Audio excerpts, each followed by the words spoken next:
नमस्कार दोस्तों। तो आज मैं आपका स्वागत करता हूं। आज हम पढ़ेंगे स्टैटिक जीके का यूनाइटेड नेशन ऑर्गेनाइजेशन का, जो हमने कल शुरुआत करी थी उसको आगे कंटिन्यू करेंगे। तो कल हमने देखा था थोड़ा सा वर्ल्ड वॉर के बारे में, फर्स्ट वर्ल्ड वॉर के बारे में देखा था हमने, और फिर लीग ऑफ नेशन जो बना था वो हमने देखा था और उसके कार्य देखे थे। फिर ये लीग ऑफ नेशन फेल क्यों हुआ और इससे कैसे आगे सेकेंड वर्ल्ड वॉर होता है वो भी हमने देखा। और उसके बाद सेकेंड वर्ल्ड वॉर के बाद क्या हालात रहे, क्या परिणाम रहे, किन देशों की हार हुई और यूनाइटेड नेशन ऑर्गेनाइजेशन जो था वो फॉर्म हुआ और लीग ऑफ नेशन ख़त्म हो गया। और उसके बाद महाशक्तियों के रूप में संयुक्त राज्य अमेरिका और सोवियत शक्ति उभर के आते हैं। तो ये हम देख चुके हैं कल। फिर उसके बाद हमने बात करी थी शीत युद्ध की, यूएसएन यूएसएसआर, कम्युनिज्म एंड कैपिटलिज्म। ठीक है, उसके बाद फ्रैंकलिन डी रूजवेल्ट, इन्होंने यूएनओ का ये दिया था कॉन्सेप्ट 1942 में, और इसके बाद इसकी स्थापना होती है। और हम स्थापना दिवस कब मनाते हैं ये हमने कल पढ़ लिया था। ठीक है, तो 24 अक्टूबर 1945 हमने कल पढ़ा था। और इसका मुख्यालय है न्यूयॉर्क में, मैनहट्टन द्वीप में। और इसकी कार्यकारी भाषा हमने पढ़ी थी कल 6 होती है। ठीक है, तो यहाँ तक हम कल पढ़ चुके हैं। और फिर हमने ये भी देखा था कल कि इसके मेन ऑर्गन्स कौन कौन से हैं यूएनओ के। जो 6 ऑर्गन्स हैं इसके बारे में हम चर्चा कर रहे थे। तो इसमें हमने पहला थोड़ा सा डिस्कस किया था कि ये जो है व्यवस्थापिका है, यानी लेजिस्लेचर है। ठीक है, तो इसमें टोटल मेंबर्स हमने देखे थे 193 हैं। और यहाँ मुख्यालय इसमें देखा था हमने न्यूयॉर्क का। देखो, आपको मुख्यालय याद करना है ना, एक तरीका है। एक आप अंतर्राष्ट्रीय न्यायालय ना, इसको छोड़ दो, इसका मुख्यालय अलग है। बाकी सब ऑर्गेनाइजेशन है इसके 5 मेन, इन सब का मुख्यालय कहाँ है? न्यूयॉर्क में। और इसका मुख्यालय कहाँ है? इसका हेग, नीदरलैंड में।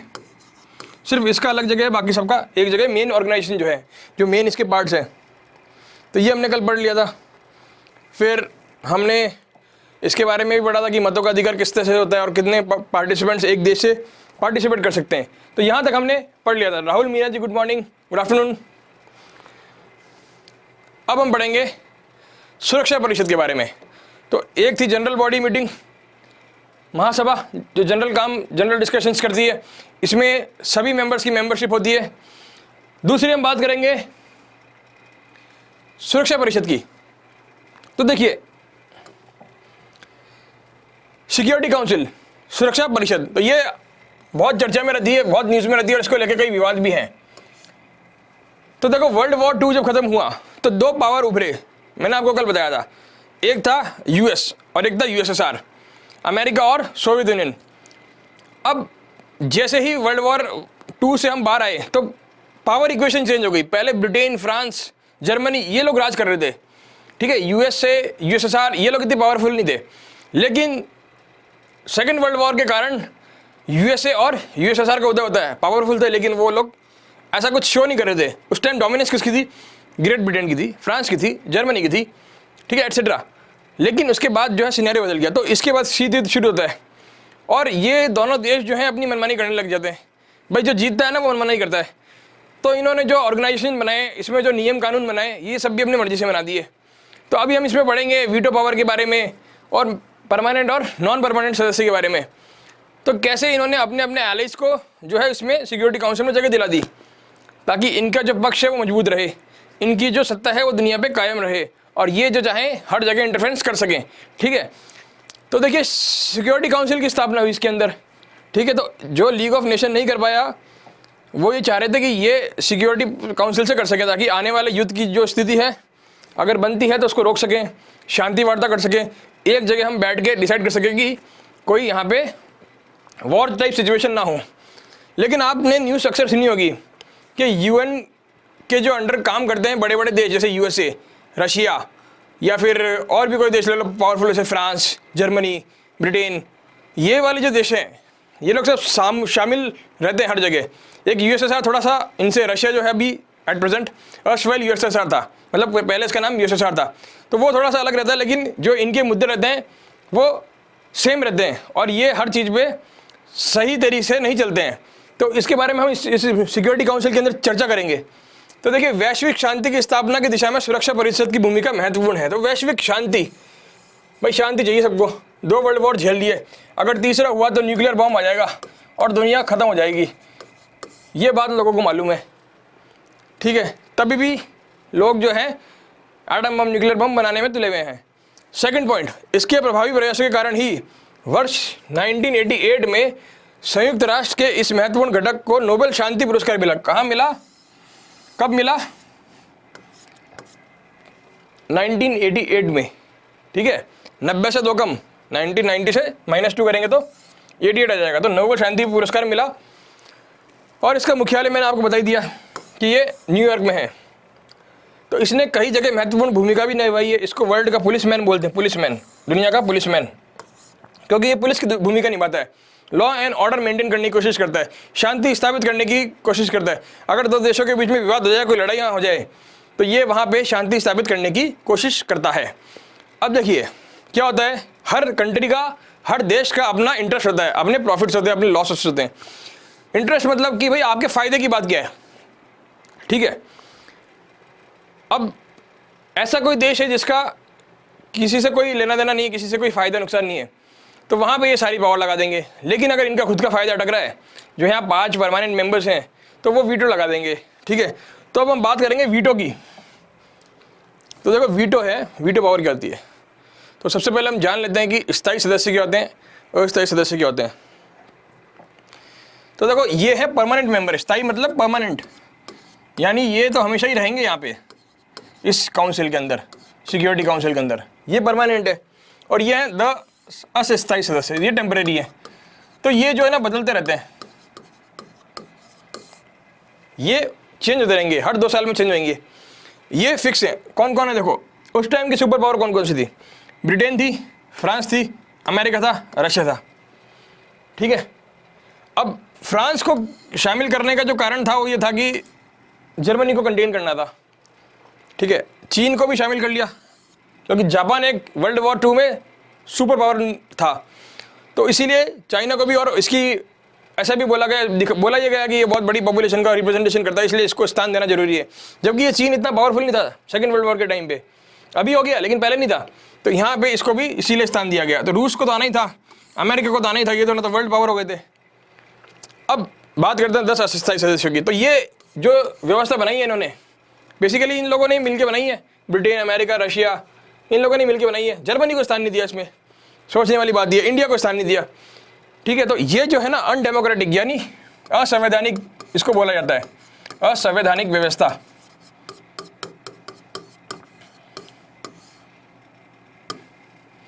असंवैधानिक व्यवस्था बोलते हैं इसको। Good evening. तो देखो यहाँ पे असंवैधानिक क्यों बोलते हैं भाई? देखो संवैधानिक, असंवैधानिक मतलब ये डेमोक्रेटिक या अनडेमोक्रेटिक, नॉन डेमोक्रेटिक बोल सकते हैं इसको। नॉन डेमोक्रेटिक क्या होता है? लोकतंत्र, अलोकतंत्र या राजतंत्र टाइप की सिस्टम हो गया ये। कैसे भाई? देखो लोकतंत्र में क्या होता है? सबको बराबरी का अधिकार दिया जाता है, सबको लोगों को चुनने का अधिकार होता है। और राजतंत्र में क्या होता है? एक सुप्रीम पावर है, उसके पावर के ऊपर कोई अंकुश नहीं है। अब यहाँ पे क्या हो रहा है? इनको दे दी एक्सेस पावर। क्यों भाई? आप लोगों ने सबसे ज़्यादा पावर क्यों ले ली? क्या वर्ल्ड में आप लोग ही हो? तो इसीलिए इसका यहाँ पे एक क्रिटिसिज्म आता है, यहाँ पे इसकी जो है एक नेगेटिव पॉइंट आता है।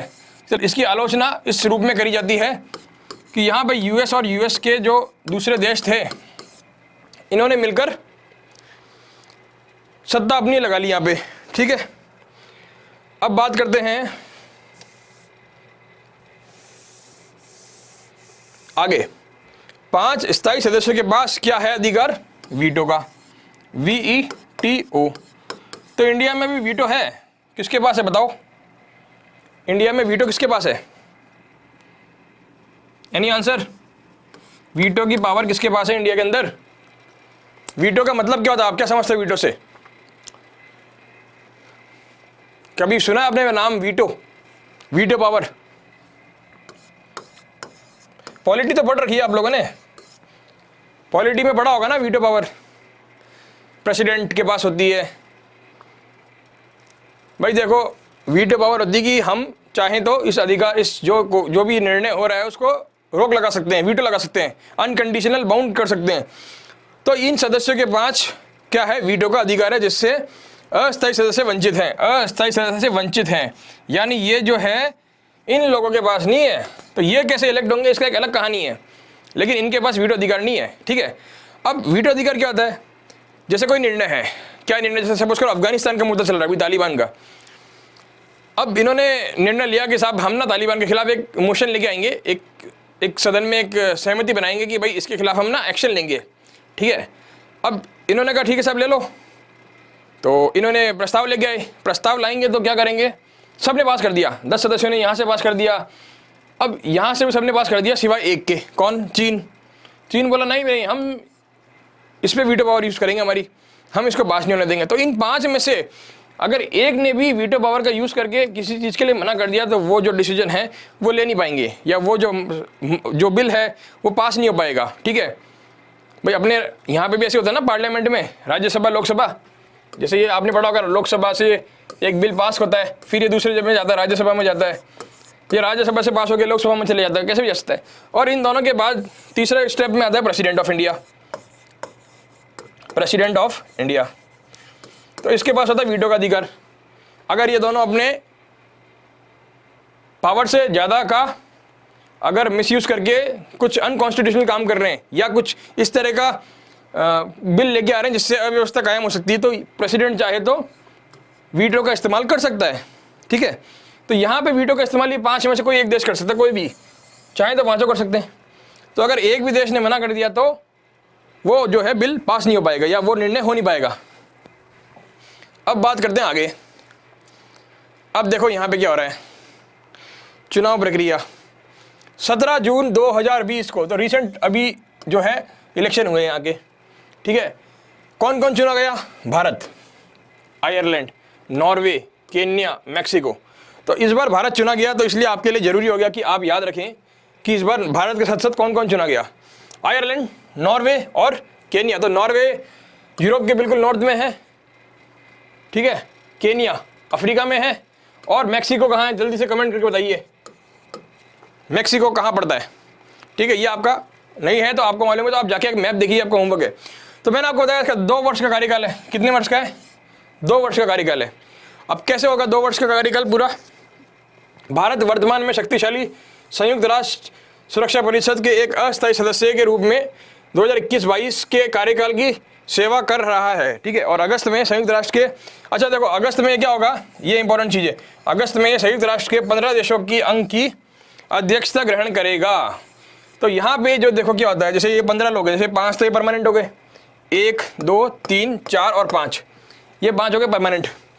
अब ये आगे सब नॉन परमानेंट यानी अस्थायी, 1 2 3 4 5 6 7 8 9 और 10, ठीक है। ये 10 लोग आ गए और ये 5 लोग आ गए यहाँ पे, ये 5 परमानेंट मेंबर या स्थायी मेंबर, ये 10 अस्थायी मेंबर, ठीक है। तो यहाँ से इनमें से एक जो है चेयरमैन चुना जाता है या एक जो है अध्यक्ष चुना जाता है। तो अध्यक्ष कैसे चुनेंगे हम लोग, तो इसका अध्यक्ष निर्धारण कैसे होगा, ये एक सोचने वाली बात है। तो पहले हम बात करते हैं इसके कितने टाइम के लिए होता है, 1 महीने में एक बार चुनते हैं, तो हर महीने चेंज होता है, तो 1 महीने के लिए अध्यक्ष भारत बनेगा, ठीक है। और कैसे चुनाव होता है, चुनाव की सिंपल प्रक्रिया है भाई, अल्फ़ाबेटिकल ऑर्डर में चलते हैं, ABCD, तो जिसका अल्फ़ाबेट आएगा वो अध्यक्षता करेगा। तो हर 2 साल में ऐसे जो है अध्यक्षता घूमती रहती है, ठीक है। ये पॉइंट क्लियर हो गया आपको, है ना। अब देखो यहाँ पे ये भी लिखा हुआ भी है कि अध्यक्षता कैसे घूमती है। तो प्रत्येक गैर स्थायी सदस्य को 2 वर्षों के दौरान संयुक्त राष्ट्र सुरक्षा परिषद के अध्यक्ष के रूप में कार्य करने का अवसर मिलता है। जो समूह का हिस्सा है, तो मतलब जो 15 लोग हैं इनमें से जो है रोटेशन होता रहता है और अध्यक्ष बनते रहते हैं।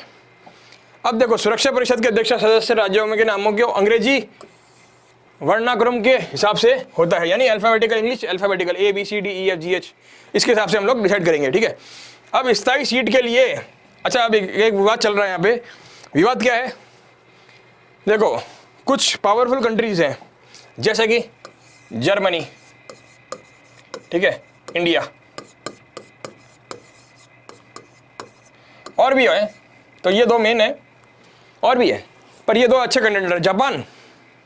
जापान भी अच्छा कंटेंडर है,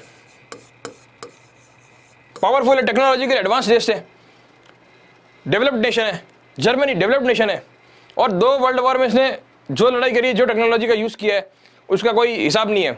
तो इसको वंचित रखना, जब इंडिया को वंचित रखना, जापान को वंचित रखना, ये डेमोक्रेसी के खिलाफ है। क्योंकि देखो इंडिया ना वर्ल्ड की सेकंड लार्जेस्ट पॉपुलेशन का लोग यहाँ रहते हैं, मतलब वर्ल्ड में दूसरे नंबर पर आता है हमारे पॉपुलेशन के। तो इसको तो अधिकार देना ही चाहिए ना भाई। और डेमोक्रेसी के लिए हम जाने जाते हैं यानी। और तीसरा जापान, जो टेक्नोलॉजी के लिए जाना जाता है और वर्ल्ड वॉर 2 में इसने पार्टिसिपेट किया था, तो डेवलप्ड कंट्री है।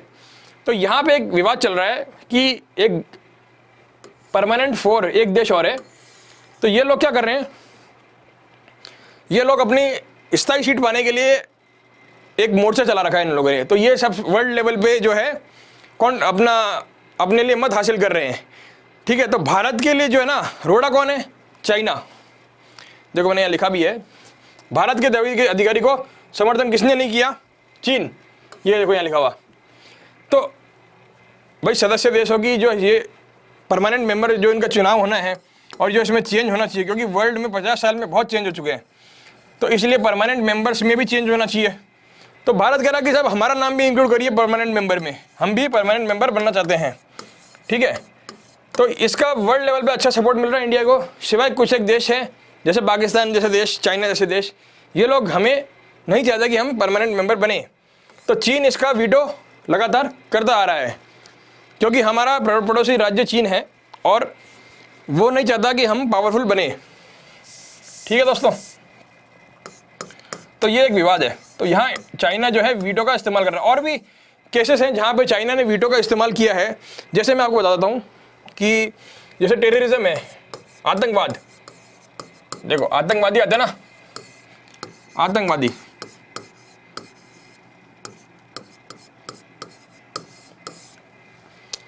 अब कई जो हैं आतंकवादी जो खुलेआम हमले कर रहे हैं, उरी अटैक करा रहे हैं, बॉम्बे पे अटैक कर रहे हैं, प्रेसिडेंट पे अटैक कर रहे हैं, या हमारी संसद पे अटैक कर रहे हैं, खुलेआम अटैक कर रहे हैं। तो उन देशों को जो हम नेशनल टेररिस्ट घोषित करना चाह रहे हैं, तो चाइना इस पर कई बार जो है वीटो लगाने की कोशिश कर चुका है।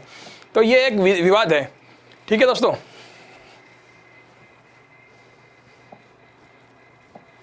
तो यहाँ हम बात कर रहे थे इस पॉइंट की, हमने रह गया था चुनाव। तो चुनाव किस तरह है, महासभा के द्वारा, यानी कि फर्स्ट जो हमने पढ़ी थी ना कहाँ, महासभा पहला जो पार्ट पढ़ा था, उसके द्वारा हाल ही में चुनाव में भारत को 8वीं बार सुरक्षा परिषद का सदस्य बनाया गया। तो ये पॉइंट इंपॉर्टेंट है, 8वीं बार, कितनी बार बन गया, अभी जो बना है 8th टाइम बन गया है, ठीक है, नॉन परमानेंट मेंबर। अब बात करते हैं तीसरी संस्था की जो यूएन का पार्ट है।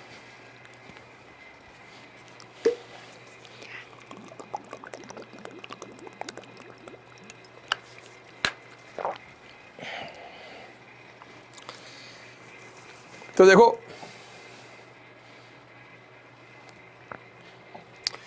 सामाजिक एवं आर्थिक परिषद, सामाजिक एवं आर्थिक परिषद, economic and social council.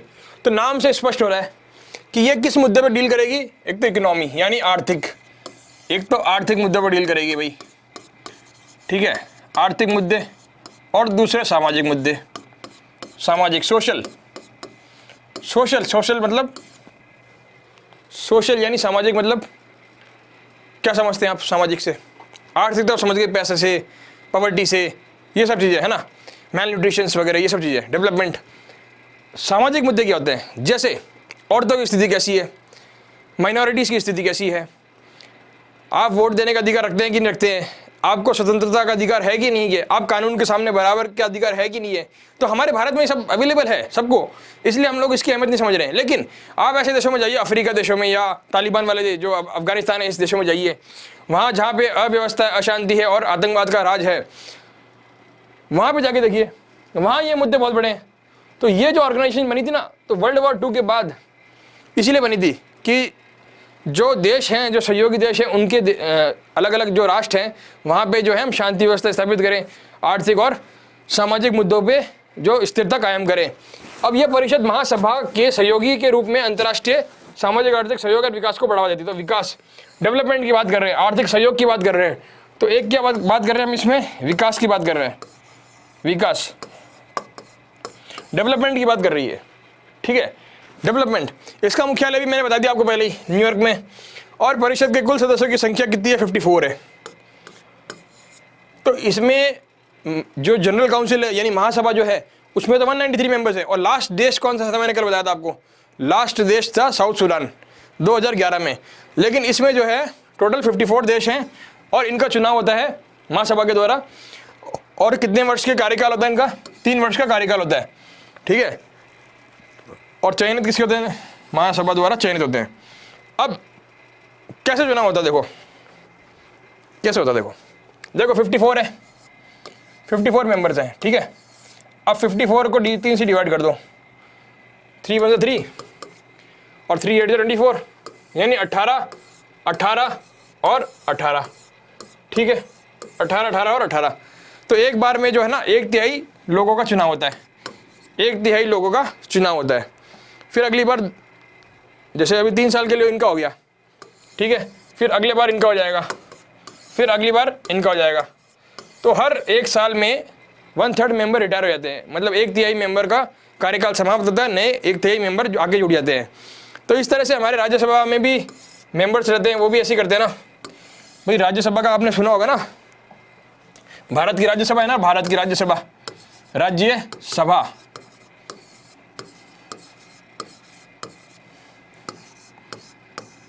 Rajya Sabha. तो भारत की राज्यसभा में भी चुनाव, ये परमानेंट मेंबर है, ये परमानेंट बॉडी है, ये कभी डिसॉल्व नहीं होती। तो this is the permanent thing, ये मतलब कभी भी डिसॉल्व नहीं होगी। तो इसमें जो मेंबर्स होते हैं उसको भी 1/3 मेंबर जो होते हैं हर साल चुने जाते हैं, हर साल 2 साल में, है ना। 6 साल का कार्यकाल होता है, हर 2 साल में चुने जाते हैं। तो देखिए यहाँ पे 18 सदस्य प्रतिवर्ष सेवानिवृत्त हो जाते हैं। तो यहाँ पे पर ईयर 18 पीपल जो होंगे, 18 लोग जो होंगे, 18 मेंबर जो होंगे वो चले जाएंगे और उनकी जगह नए 18 मेंबर का सदस्य का चुनाव होगा और नए यहाँ पे आके ज्वाइन कर लेंगे। प्रत्येक सदस्य 1 मत देने के लिए अधिकृत। तो यहाँ पे भी वोटिंग राइट जो है ना, एक सदस्य को 1 ही है, ठीक है। और ठीक है, बाकी सब मैंने बता दिया आपको। अब बात करते हैं आगे।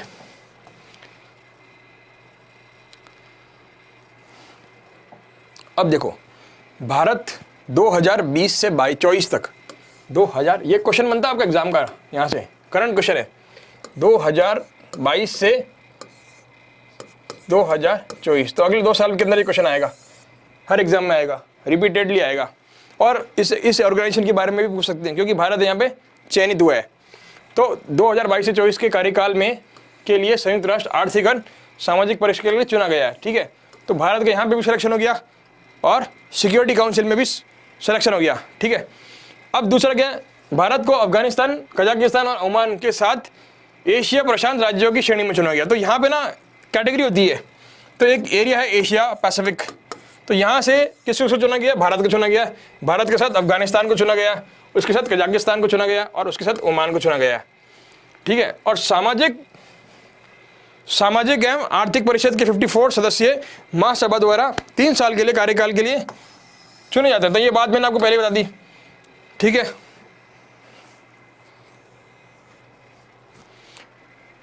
अब देखो, तो यहाँ पे डिटेल्स लिखिए कि कौन से एरिया से कितने मेंबर चुने जाते हैं। 14 अफ्रीकी राज्यों से, 11 जो हैं एशियाई राज्यों से, 6 पूर्वी यूरोप से और 10 लैटिन अमेरिका से और कैरिबियन देशों से और 13 जो हैं पश्चिमी यूरोप से आवंटित किए जाते हैं। तो इस तरह से इसकी मेंबरशिप डिवाइड करते हैं हम लोग। अब बात करते हैं आईसीजे की, international court of justice. International court of justice, तो इसका सेंटर कहाँ है? हेडक्वार्टर मैंने आपको बताया था, इसका सेंटर अलग जगह है। कहाँ है बताओ? वहीं बताया था, हेग नीदरलैंड में है, द हेग नीदरलैंड। ये देखो हेग नीदरलैंड, पीस पैलेस इमारत के अंदर। तो इसकी इमारत का नाम क्या है? Piece palace. अब देखो पीस पैलेस इमारत है इसकी। अब इसकी स्थापना जो है 3 अप्रैल 1946 को ही, ठीक है। तो जब वर्ल्ड वॉर खत्म हुआ और बाकी के यूनियन ऑर्गेनाइजेशन आए तभी इसकी स्थापना हो गई थी। जज कितने होते हैं इसमें? 15 जज होते हैं, ठीक है। जज कितने होते हैं? 15 जज होते हैं। जज कितने होते हैं? 15। और कार्यकाल होता है 9 वर्ष। कार्यकाल कितना है? 9 ईयर्स। ठीक है, एक बार आप चुन लिए गए तो 9 साल के लिए आप यहाँ पे चुने जाओगे, 9 साल के लिए। ठीक है, अब देखो गणपूर्ति हेतु न्यायाधीश कितने चाहिए? 9। मतलब क्या है कि गणपूर्ति का मतलब क्या होता है? गणपूर्ति का इंग्लिश में मतलब होता है क्वोरम। क्या होता है? क्वोरम। ये आपने पॉलिटी में पढ़ा होगा, पॉलिटी में पढ़ा है आपने। ठीक है, गणपूर्ति हेतु न्यायाधीश 9, मतलब कोई डिसीजन लेना है तो मिनिमम 15 में से 9 सदस्य, 9 जो जज हैं वो प्रेजेंट होने चाहिए। ऐसा नहीं कि 2 आए तो आज हमने 2 में अपने फेवर में डिसीजन सुना दिया। तो 9 जो जज हैं वो यहाँ प्रेजेंट एनी टाइम होनी चाहिए, कोई भी डिसीजन का फैसला सुना रहे तो। अब न्यायाधीशों के चुनाव प्रक्रिया कानून के अनुच्छेद 4 से 19 में डिफाइन है। जैसे इंडिया के अंदर कॉन्स्टिट्यूशन है, संविधान है, उसमें अनुच्छेद होते हैं, अनुच्छेद 1, 2, 3, 4, 5, 6। उसी तरह से यहाँ पे भी अनुच्छेद है। तो कहाँ पे डिफाइन है इसके कि चुनाव प्रक्रिया कैसे होगी? ये डिफाइन कहाँ है, ये परिभाषित कहाँ है? यहाँ पे अनुच्छेद 4 से लेकर 19 के बीच में। ठीक है, आगे बढ़ते हैं।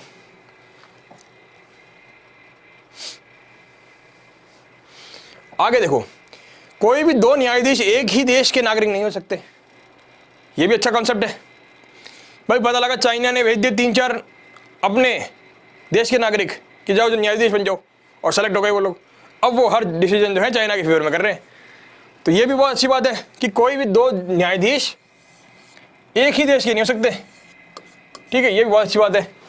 अब न्यायाधीशों को दुनिया के सभी भौगोलिक क्षेत्रों का प्रतिनिधित्व करने के लिए चुना जाता है। तो इस क्यों भाई इतने 15 जो है यहाँ पे जज चुन रहे हैं हम लोग? 15 जज ले रहे हैं, 15 जज क्यों ले रहे हैं? ताकि हर जो भौगोलिक एरिया है उसका रिप्रेजेंटेशन हो सके, हर भौगोलिक एरिया का रिप्रेजेंटेशन हो सके। जैसे अमेरिका है, South America, North America, Europe है, Eastern Europe, Western Europe, Asia है, Middle East, North Asia, South East Asia. ठीक है, फिर अफ्रीका है, अफ्रीका भी इतना बड़ा है, मिडिल, नॉर्थ, साउथ। ठीक है, फिर ऑस्ट्रेलिया है नीचे। तो इन सभी देशों का रिप्रेजेंटेशन अच्छे से हो सके, इसके लिए हम लोग क्या करते हैं, जो जज को है 15 जजों को सभी जगह से लेने का प्रयास करते हैं। अब पश्चिमी देशों के लिए 5 सीटें, अफ्रीकी राज्यों से के लिए 3 सीटें। तो देखो यहाँ पे देखो पश्चिमी देशों के लिए कितनी है? 5 सीटें। ठीक है, यहाँ पे मैंने इसको साथ में कर दिया। ठीक है, और अफ्रीकी देशों के लिए कितनी है? 3 सीटें।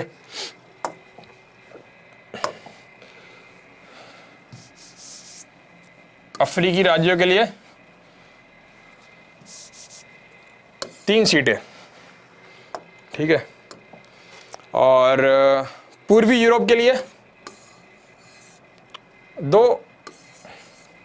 ठीक है, और अब हरा ले लेते हैं।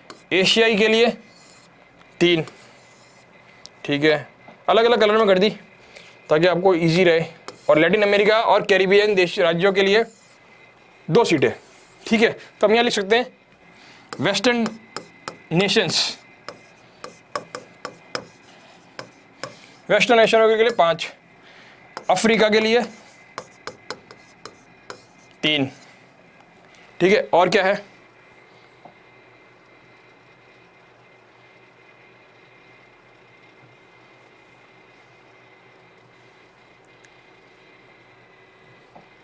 ठीक है, अफ्रीका के लिए हमने 5 कर दी, और एक सेकंड रुकना। ठीक है, अफ्रीका के लिए हमने कर दी 3, वेस्टर्न नेशंस के लिए कर दी 5, और क्या है?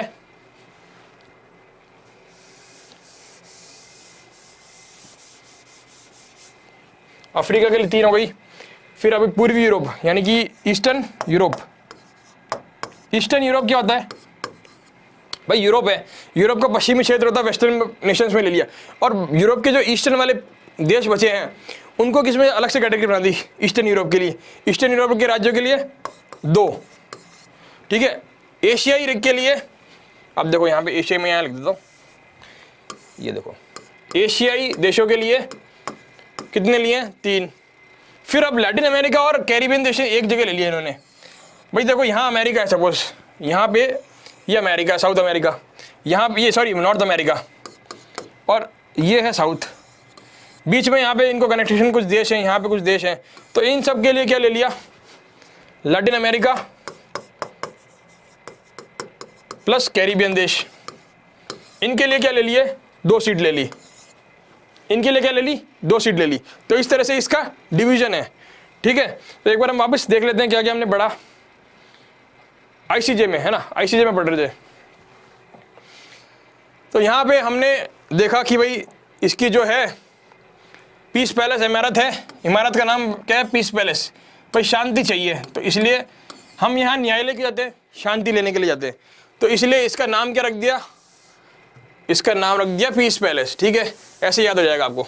इसका नाम क्या रख दिया, peace palace, peace palace, peace मतलब शांति, शांति की इमारत, पीस पैलेस इमारत कहाँ पे है, हेग में, हेग सिटी है, कहाँ पे है, नीदरलैंड में, ठीक है। और स्थापना कब हुई, स्थापना जब हुई जब यूएन की स्थापना हुई 1946 में, वर्ल्ड वॉर खत्म हुआ 45 में, स्थापना हुई 46 में। क्यों हुई कि भाई हमको है ना इस तरह की सिचुएशन पैदा नहीं करनी है, कोई विवाद होगा तो हम लोग कोर्ट जा सकते हैं, भाई हमारे देश में कोर्ट है, तो यहाँ पे भी वर्ल्ड का कोर्ट है।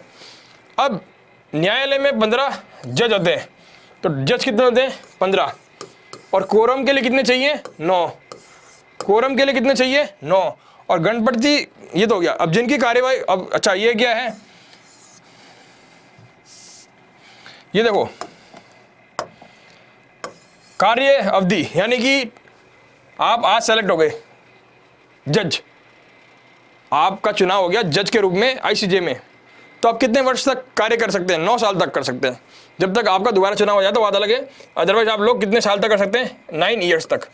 तो कार्यकाल क्या हो गया, 9 ईयर, 9 साल। न्यायाधीशों के लिए चुनाव प्रक्रिया कानून के अनुच्छेद कौन से में डिफाइन है, ये बहुत इंपॉर्टेंट है, 4 से लेकर 19 तक, 4 से लेकर 19 तक डिफाइन है, ठीक है। तो कोरम बोलते हैं इंग्लिश में, हिंदी में बोलते हैं गणपूर्ति, ठीक है साहब। और यहाँ हमने पढ़ लिया, यहाँ पे कोई डाउट है कि सभी भौगोलिक क्षेत्रों का प्रतिनिधित्व करने के लिए चुना जाता है, ठीक है, ये मैंने बता दिया आपको अच्छे से। आगे चलते हैं, आगे बात करेंगे सेक्रेटरीट की। तो भाई भारत में आपने पॉलिटी पढ़ी है, पॉलिटी में आपने पढ़ा होगा कि भारत में जो हमारे प्रधानमंत्री जी हैं, हमारे चीफ मिनिस्टर साहब हैं, तो ये तो हो गए जनता ने चुने रिप्रेजेंटेटिव, लेकिन इनके साथ में एक बॉडी होती है सेक्रेटरीट, सचिवालय, ठीक है, इनके साथ में एक बॉडी होती है सचिवालय। यहाँ पे जो देश के टॉप आईएएस ऑफिसर्स होते हैं, सीनियर लेवल के आईएएस, आरएएस, या दूसरे राज्यों में जो होते हैं और उनको कुछ और बोलते हैं जैसे एचसीएस वगैरह, तो IAS officer, RAS officer, IPS officer, ये लोग सब जाके बैठ जाते हैं वहाँ पे एडमिनिस्ट्रेशन का काम संभालने के लिए सचिवालय में। तो इसी तरह से यहाँ पे जो होते हैं ना, इसी तरह से जो यहाँ का सचिवालय है, इनके यहाँ पे भी रोजमर्रा के काम जो होते हैं, जैसे यूएन के रोजमर्रा के काम है, फाइलिंग का काम है, या कोई इन्होंने बजट पास किया उसका काम है, या कोई ये और कोई इनके एडमिनिस्ट्रेशन काम है, तो ये सब काम कहाँ होंगे, सेक्रेटरीट में होंगे। अब देखो यहाँ का प्रधान भी महासचिव होता है, और सचिवालय संयुक्त राष्ट्र का स्थायी अंग है, तो ये परमानेंट पार्ट है, परमानेंट पार्ट है, ठीक है। इसका मुख्यालय कहाँ है, न्यूयॉर्क में, एक ही अलग जगह, बाकी सबका एक ही जगह। और इसका काम क्या है, संघ की नीतियों और कार्यक्रमों को क्रियान्वित करना, करवाना, जो भी है। आपने पॉलिसी डिसाइड कर ली, कानून भी बना दिया, लागू ही नहीं करा, तो फिर क्या फायदा है कानून का। तो लागू कौन करेगा, ये लागू करने का काम किसका, सचिवालय का, ठीक है। इंडिया में जब कोई कानून बना, लागू करने का काम किसका, ब्यूरोक्रेसी का। ब्यूरोक्रेसी मतलब सचिवालय से लेकर डिस्ट्रिक्ट एडमिनिस्ट्रेशन, गांव का एडमिनिस्ट्रेशन है, वहाँ तक उस पूरे स्ट्रक्चर को हम क्या बोलते हैं, सचिवालय से लेकर पूरे एडमिनिस्ट्रेशन को हम क्या बोलते हैं, एडमिनिस्ट्रेशन, ठीक है। तो ब्यूरोक्रेसी का पार्ट होता है सब कुछ, तो वो जो है काम कराएगा। तो यहाँ पे कौन काम कराएगा, सचिवालय करवाएगा। अब बात करते हैं न्यास परिषद की।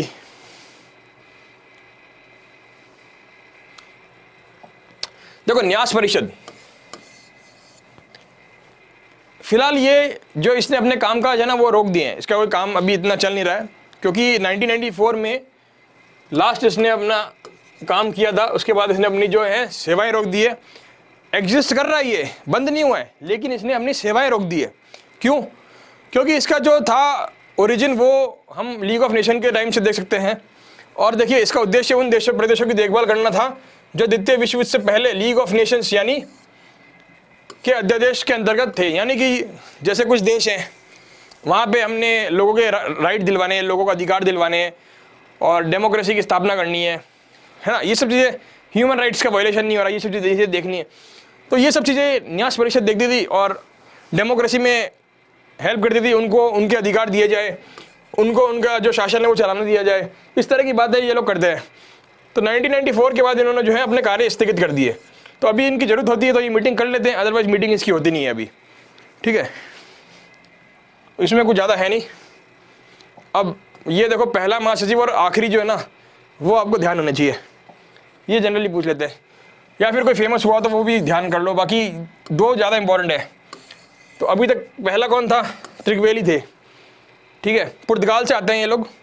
और 1945 में इन्होंने सैन फ्रांसिस्को में आयोजित संयुक्त राष्ट्र सम्मेलन में प्रतिनिधिमंडल का नेतृत्व किया था। नॉर्वे के जो प्रतिनिधिमंडल था उसका नेतृत्व किया था और संयुक्त राष्ट्र सुरक्षा परिषद के प्रावधानों का मसौदा तैयार किया था।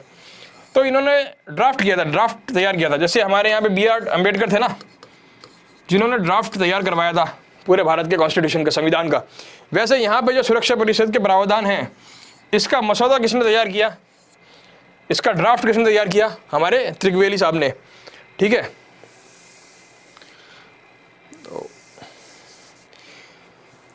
और 1946 में संयुक्त राष्ट्र महासभा के लिए नॉर्वे के प्रतिनिधिमंडल का नेता नियुक्त किया गया। तो इनका कार्यकाल रहा 1946 से 52 के बीच में। और 52 में इनका जो है कुछ विवाद हो गया रशिया, जिसको हम बोलते हैं आज, और पूर्व में उसका नाम था USSR। तो उससे इसके कुछ विवाद हो गए थे, इसके कारण इन्होंने अपनी जो है सीट छोड़ दी थी, ठीक है। अब आगे बात करते हैं। अब आज कौन है वर्तमान में महासचिव? Antonio Guterres. ये कहाँ से आते हैं? ये आते हैं पुर्तगाल से, ठीक है। संयुक्त राष्ट्र के 9वें महासचिव एंटोनियो गुटेरेस ने 1 जनवरी 2017 को पदभार ग्रहण किया। तो इन्होंने कब ग्रहण किया? 2017 में। तो जनरली 1 जनवरी से ये लोग स्टार्ट करते हैं नया साल, नया महासचिव, ठीक है। जब चुनाव होता है, इलेक्शन ये पहले हो जाते हैं, तो 2016 में इनका इलेक्शन हो चुका था और उसके बाद इन्होंने ज्वाइन कब किया? 1 जनवरी से, ठीक है। तो यहाँ पे इन्होंने कई अच्छे काम किए हैं, शरणार्थी शिविरों में लोगों की स्थितियाँ देखी, तो उससे इनका हृदय परिवर्तन हो गया और इन्होंने सोचा कि मैं शांति दलाल के रूप में काम करूँगा, शांति की सेवाएं करूँगा, मतलब शांति से लोगों को सेवाएं दूंगा, लोगों के लिए काम करूँगा। तो इसी के कारण इनको जो है इस पद का शोभा बढ़ाई इन्होंने। महासचिव के रूप में अपनी नियुक्ति से पहले ये लोग, गुटेरेस ने 2005 से 2015 तक शरणार्थियों के लिए संयुक्त राष्ट्र के उच्चायुक्त का काम किया था, ठीक है। तो ये महासचिव डायरेक्ट नहीं बने, इससे पहले ये लोग, ये जो है यूनाइटेड नेशन या संयुक्त राष्ट्र में काम कर रहे थे।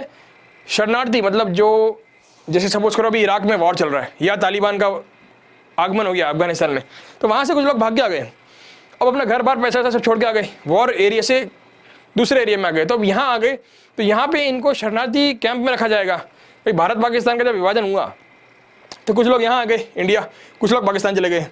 तो जो लोग इंडिया आए थे तो थोड़े दिन उनको क्या रखा था? शरणार्थी कैंप में लगा था। तो शरणार्थी कैंप क्या बोलते हैं कि लोग वॉर सिचुएशन से आए या कोई इन स्टेबिलिटी के एरिया से आ गए और आके जहाँ पे रुकेंगे उनके कैंप लगेंगे, उनको बोलेंगे शरणार्थी। दूसरे देश की शरण ले ली हमने। तो वहाँ पे इन्होंने उच्चायुक्त के रूप में काम किया और कुछ गंभीर मसले सॉल्व किए।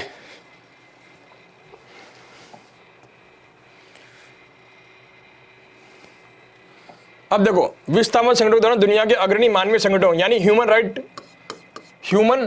राइट्स ऑर्गेनाइजेशंस में से एक का नेतृत्व किया। ह्यूमन राइट ऑर्गेनाइजेशन क्या होते हैं? जो मानव अधिकार के लिए काम करते हैं, वैसी ऑर्गेनाइजेशंस को हम क्या बोलते हैं? Human right organisation.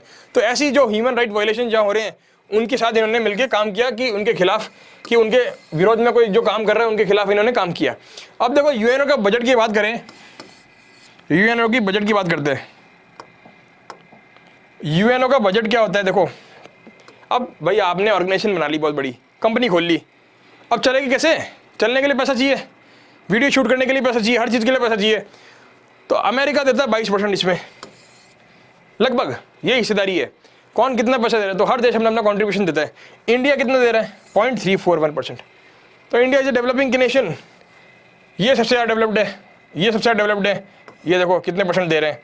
फ्रांस दे रहा 6%, जापान दे रहा 19.47 यानी 20% लगभग 20% दे रहा है ये। ठीक है, तो ज़्यादा पीछे नहीं है अमेरिका से। मैंने आपको बोला था Japan should be included in permanent membership of security council.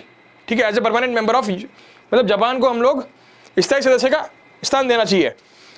अब देखो यहाँ से पता लग जाएगा आपको क्यों देना चाहिए। कॉन्ट्रीब्यूशन कितना है इसका, अमेरिका का कितना है, ज़्यादा अंतर है। और जो ये परमानेंट देश है देखो इनका कितना कॉन्ट्रीब्यूशन है, तो इसलिए इसको तो स्थान देना ही चाहिए। ये भी एक पॉइंट बनता है।